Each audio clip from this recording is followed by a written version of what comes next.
We've got to talk to our kids, let them know that this is an isolated instance.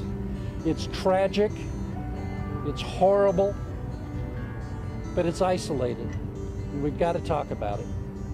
That is a tough conversation to have, and children may be very fearful after learning about the tragedy in Aurora, especially because there were some kids in the theater when the attack took place. And joining us right now with advice on how to talk to your kids about the shooting is psychologist Dr. Jennifer Hartstein and Corridan, health director for Parents Magazine. Good morning to both of you. Good morning. Let's talk about the children who are at the screening. A 4-month-old, a 4-year-old, a 9-year-old. That gives a lot of people pause. First of all, tough to even think about children that young at a theater at that hour, right?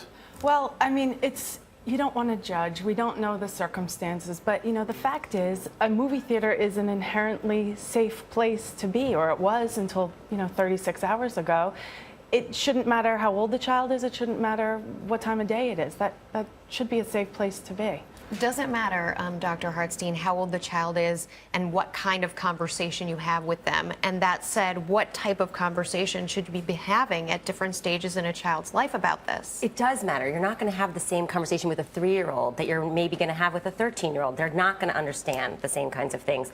So you really want to know your audience, know your child. In fact, the same conversation you have with one 8-year-old might be different with another 8-year-old. So you want to be able to kind of wait to see what they bring to you and only answer the questions they're asking you. Don't provide tons and tons of information. It might be too much for them, sensory overload, which makes them more nervous. So you want to keep it simple, answer what they ask, and be open for ongoing conversation. Well, doctor, let's start at the very young age. I have a 4-year-old, right? A little boy. What do I tell him if this even comes up, which I really doubt, and I hope it doesn't come up? Right, and we hope it doesn't, right? Because we want to keep our 4-year-olds with their innocence, and it might because we can't control their environments all the time.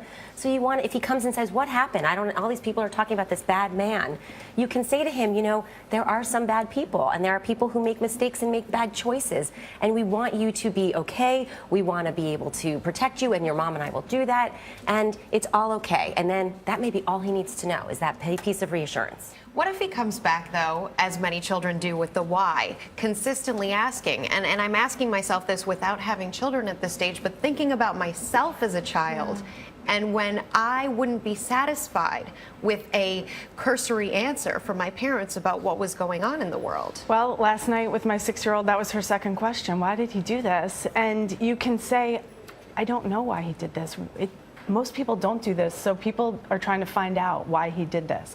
We just don't know. And I think that's fair, to be honest, and say you don't know when you really don't have an answer. They're going to say, what about going to the movies? Is it safe to go to the movies? We all want to know that. We all wonder that. How do you answer that question? Well, I think as we heard in the clip, right, this is an isolated incident. This is not something that happens very often. And you want to say, look, we can go back to the movies. We can go see a different movie. And your child may still be nervous, and you may be nervous as a parent. So just walk over to the movie theater, see that the movie theaters are still full. Maybe walk into the movie theater and kind of see, hey, everything's okay, and build up if your child's really safe. But the idea is to get back to some regular routines.